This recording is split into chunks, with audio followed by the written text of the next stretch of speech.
Her sacred mirror, the biology of bonding and why she stays. She looks in the mirror. And sometimes, she barely sees herself. Not because she is weak, but because she's been wired to survive. To bond. To believe that love must be earned. Even if it hurts. This is not her fault. It is her biology, her imprint, her history. Told in silent stories from childhood. Etched into the nervous system like scars on glass. Oxytocin flowing like a river during moments of intimacy. Binding her heart to the very hand that breaks it. She stays, not because she doesn't see the red flags. But because somewhere, long ago, love became synonymous with staying. With fixing. With proving she is worthy to be chosen. But what if the mirror is cracked? What if the reflection she sees is a distortion of her worth? Not the truth of who she is? This episode is for her. The woman who loves deeply. Feels deeply. And sometimes loses herself in that depth. It's not just emotion. It's chemistry. It's programming. But it's not permanent. Because what was once a bond forged in survival can become a bridge to freedom.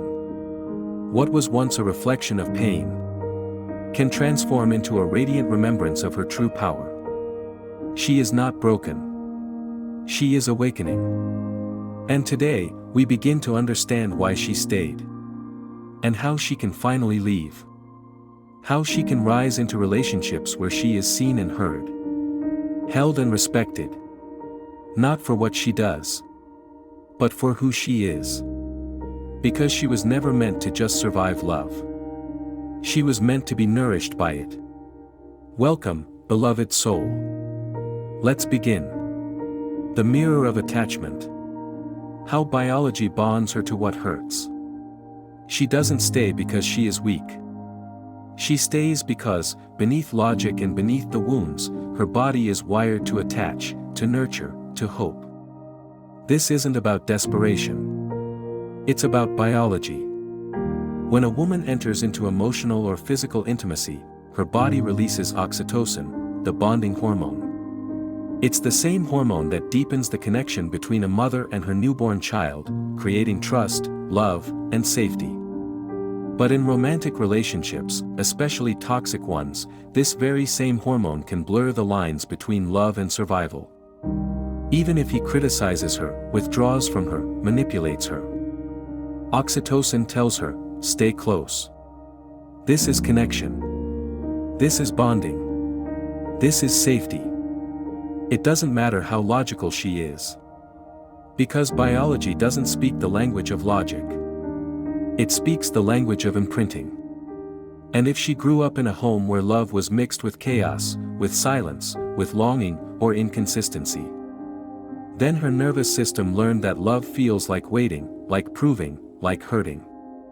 So when she meets a partner who mirrors that same emotional rhythm, who pulls her close and then pushes her away, who offers breadcrumbs and calls it devotion, it feels familiar.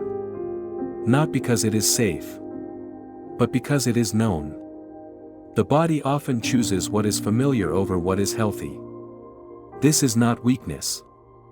This is trauma imprinting. The subconscious mind is always seeking to finish the original story. To rewrite the ending. To win the love she didn't fully receive before. So she stays, hoping he'll change. Hoping this time, she'll be enough. Hoping if she just gives more, loves harder, proves her worth, he'll finally see her. But this is not a love story. It's a trauma loop. And the first step in breaking free is to understand this. She is not broken. She is bonded. And what bonds can be rewired? What's familiar can be released. What was once survival can become sacred awakening. She is not destined to repeat the pain of her past. She is here to end the cycle. And it begins with the truth. She doesn't need to earn love. She is love. The dance of hope and the bond that keeps her bound. There's a quiet, yet persistent, force that keeps her coming back. It's not just love. It's hope. A hope that tomorrow will be different. That he will change. That the love she's been waiting for will finally emerge. Not because she deserves it, but because she believes in it. This hope is rooted in the attachment she's formed, not only through oxytocin but through years of longing, waiting, and proving. The hope that this time, things will be better. That he'll stop pulling away. That he'll start seeing her. That he'll start hearing her.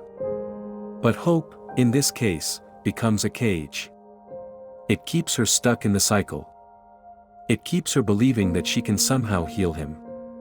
It keeps her working harder to earn what should already be freely given. Yet, this hope is not grounded in reality. It is grounded in the story of what could be, not in the truth of what is. So, how does she break free from this cycle of hope and attachment? It begins with seeing the truth of what she's actually doing. It's not about changing him. It's about changing herself. It's about recognizing that she is worthy of love, of respect, of tenderness, and that she does not need to fight for it. She doesn't have to fix him. She has to fix the belief inside herself that says she's not enough unless she does. That she must endure the pain, the silence, the neglect. Healing means stopping the cycle of hope without action. Hope is a beautiful thing when it's connected to reality. But when it's just a fleeting illusion, it keeps her tethered to the past. So how does she walk away? How does she release the pull, the temptation to stay in a cycle of emotional hope that never fully materializes? By choosing herself. By understanding that love cannot be earned or bought. It is not fixed by someone else's actions. Love starts with the choice to love yourself. Reclaiming her reflection. From self-doubt to self-worth. There comes a moment when she looks in the mirror. And no longer sees the woman she once was. She sees the tired eyes. The shrinking posture. The silence that swallowed her voice. But deeper still, she sees a flicker of who she used to be. Before the compromise. Before the apologies that weren't hers to give. Before she made herself smaller to keep the peace. Toxic love doesn't only hurt, it distorts. It erodes self-trust. Blurs intuition. And rewrites worth into something that must be proven. But that version of her, the one who begged for crumbs of love, that wasn't her fault. It was her conditioning. It was her programming. It was her learned survival. Because when love was inconsistent, she learned to adapt. When connection came with pain, she confused chaos for passion. When absence followed intimacy, she mistook anxiety for longing. But none of that was love. And now, as she stands before her reflection, there is a choice. To keep living by the old story, or to write a new one. A story where love is not earned through suffering. A story where peace is not mistaken for boredom. A story where she doesn't chase what wounds her, but chooses what heals her. This is where she begins to rewrite the mirror. Not with affirmation alone, but with action. By honoring her no as sacred. By walking away from what drains her as an act of self-love. By embracing her softness as her strength. And by no longer waiting to be chosen.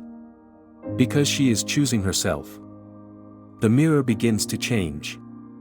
When she stops reflecting his chaos. And starts embodying her truth. And in that reflection, she remembers. She is not too much. She is not too emotional. She is not too sensitive. She is exactly enough. And any love that requires her to forget that is not love. It is time to reclaim her reflection. She is not broken. Understanding the biology of her bond. She is not broken. She is bonded. And there's a difference. Because when she finds herself unable to leave, or returning to what hurts her, it's not weakness. It's not a flaw in her character. It's biology, wired into her body through centuries of survival, and lit up in the quiet ache of modern love. Oxytocin, the love hormone, is released in moments of closeness. During intimacy, affection, and emotional connection.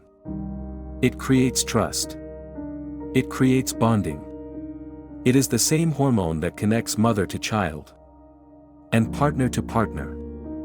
And once it's there, it lingers. This is why a woman can feel deeply connected to someone, even if he is inconsistent, cold, or even cruel. Because the body remembers safety, even if the mind knows the truth. But that's not the only chemistry at play. There's also adrenaline, surging during arguments or emotional highs. There's dopamine, rewarding her when she finally gets a moment of closeness, after feeling ignored. This unpredictable pattern of love and withdrawal, of intensity and silence, becomes a biochemical loop. And her nervous system begins to crave not love, but relief. This is called trauma bonding. It is not a conscious choice. It is not a weakness. It is the result of an emotional roller coaster, where pain becomes the price of connection. Add to this the emotional imprinting from childhood, where perhaps love was conditional, or absent, or wrapped in fear. And suddenly, her present choices begin to make sense. She is not choosing pain. She is choosing familiarity. She is repeating what once felt normal, because her body hasn't yet learned what safe love feels like. But that can change. Through awareness. Through healing. Through creating new patterns. And anchoring new truths into her nervous system. She is not broken. She is bonded. But bonds can be rewired. Connections can be healed. And the biology that once kept her stuck can be the same biology that sets her free. With time. With support. With self-love. She will no longer confuse intensity for intimacy. She will no longer mistake anxiety for affection. She will find peace. And recognize it as love. Excitement or safety. The miswiring of love and the allure of the bad boy. Some women find themselves drawn not to peace, but to intensity. Not to steadiness, but to spark. Not to the one who protects their heart, but to the one who keeps it guessing. And if you've ever been there, let me tell you gently, it's not your fault. This attraction isn't weakness. It isn't a flaw in your character. It's a reflection of deeper wiring. Biological, emotional, and often, ancestral. You see, the human brain is shaped by repetition. If love in childhood felt unpredictable, if affection came with fear, shame, or instability, then the nervous system learns that love means chaos. And so later in life, when you meet someone calm, steady, and safe, it may feel foreign, boring, even suspicious. But when someone gives you emotional whiplash, pulls you close and pushes you away, whispers, "I love you," one day and disappears the next, it activates the familiar wiring. It feels like home, even if that home was filled with pain. But what if it's not love? What if it's chemistry born of survival? Many women find themselves drawn to the bad boy, not because he offers safety, but because he stirs intensity. The unpredictability creates adrenaline. The rare affection feels like a reward. The longing becomes addictive. And the emotional highs and lows start to feel like passion. But this isn't love. It's nervous system dysregulation. It's your body responding. To the thrill of uncertainty. To the echo of emotional inconsistency. That may have existed long ago. In childhood. In a past relationship. In the silence of unmet needs. The brain starts to associate this intensity with connection. Oxytocin is released during brief moments of intimacy, bonding you to someone who doesn't offer real safety. And cortisol, your stress hormone, remains elevated, creating trauma bonds disguised as romance. The bad boy feels exciting, because your body is waiting for a danger cue. That never fully goes away. And over time, what's unfamiliar, emotional safety, calm, consistency, feels boring, flat, empty. But peace isn't boring. Peace is healing. Consistency is love in action. Emotional security is the soil where love can grow. And here's what's important. You are not broken. Your biology has simply been responding to its imprinting. But now, you get to choose again. Because real love is not a thrill ride. It doesn't leave you guessing. It doesn't disappear when you need it most. Real love is steady. Real love is soft. Real love is stable. And that doesn't mean it's boring. It means your nervous system is healing. The man who listens without defensiveness. The one who cherishes your voice. Who doesn't confuse silence with mystery. Who doesn't treat affection as a weapon. That man may not spike your adrenaline, but he will soothe your soul. And here's how you begin to shift. Recognize the pattern without shame. This is not your fault, it's your wiring. Practice nervous system regulation. Breathwork, grounding, and stillness will help you rewire. Start identifying safety as attractive. Find beauty in the man who is emotionally consistent. Write down how you want to feel in love. Seen. Heard. Safe. Cherished. Then choose only what matches that. Trust your body's cues, but educate them. Sometimes the spark is actually a warning. Give yourself time. Change doesn't come overnight. But awareness is the first step to liberation. You are worthy of a love that doesn't confuse you. That doesn't leave you in limbo. That doesn't make you beg for clarity. You are worthy of a love that mirrors your growth, not your wounds. So if you've ever been caught in the cycle of falling for the one who hurts you, know this. You were just trying to feel alive. You were just trying to feel seen. But now, you get to feel loved. Without the pain. The greatest thrill of all is peace. Rewriting the love story, her new standard of love. She is no longer asking, why didn't he see me? She is asking, why did I not see myself? This is the beginning of her new love story. Not written in longing, but in remembrance. She is not seeking to be saved. She is saving herself. From the patterns. From the silence. From the belief that she had to earn love by shrinking. Because now, she knows. Love that costs her peace is too expensive. Love that requires her to abandon herself is not sacred. Love that comes only when she proves her worth is not love at all. She is no longer falling in love with potential. She is choosing presence. She is no longer addicted to the roller coaster. She is choosing steadiness. She is no longer hoping he'll change. She is changing what she accepts. Her new standard of love is not built on fantasy. It is built on embodiment. It is rooted in mutual respect, shared vision, and emotional safety. It does not punish her for her softness. It honors it. It does not dim her light. It rises to meet it. She is no longer asking for the bare minimum. She is asking, can you meet me where I stand, in my truth? In my power? In my wholeness? And if not, she will keep walking. Because her love is no longer for sale. To those who pay with pain. She is the altar now. She is the sacred space. She is the prayer answered. And when love comes again, as it will not come to complete her. It will come to meet her. As she is. Where she is.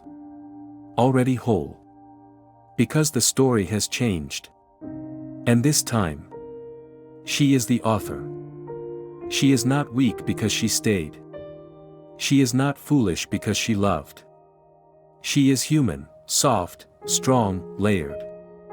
She gave what she had. She held on to hope. And that alone is beautiful. But now, her heart is ready to rise. Not with bitterness, but with wisdom. Not with walls, but with discernment. Not with fear, but with fire. Because the greatest act of love is not holding on to what hurts. It is letting go with grace. It's looking in the mirror and saying, I remember who I am. I remember what I deserve. And even if her voice shakes, even if the road is unfamiliar, she begins walking away. Not because she stopped loving, but because she started loving herself more. This is not the end of her story. This is the return to it. The rebirth. The reclamation. She is no longer settling for halfway love. For breadcrumbs of affection. For mirrors that reflect back her wounds. She is calling in love that sees her. Hears her. Holds her. She is choosing to become the kind of woman who does not beg to be chosen. Because she is already home within herself. So to every woman listening, you are not too broken to begin again. You are not too late to find your way. You are not too far gone to rise. This moment is yours. Walk forward. Even if the ground is unfamiliar.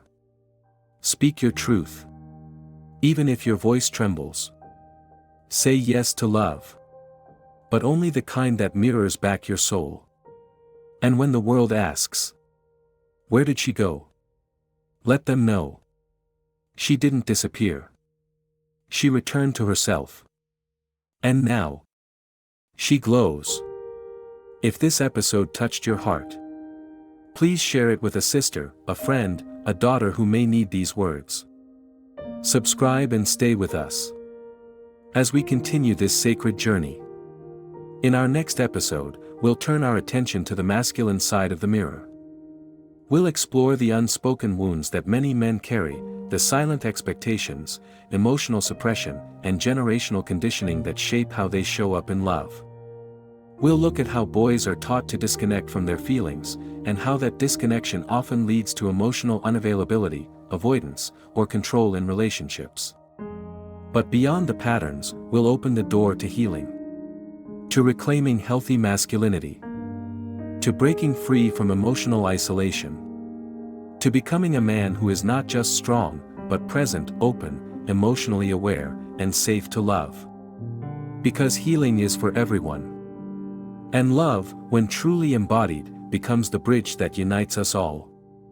Until then, stay rooted in your truth. Stay in your light. And stay with us as we continue to awaken, break old cycles, and live fully in the divine frequency.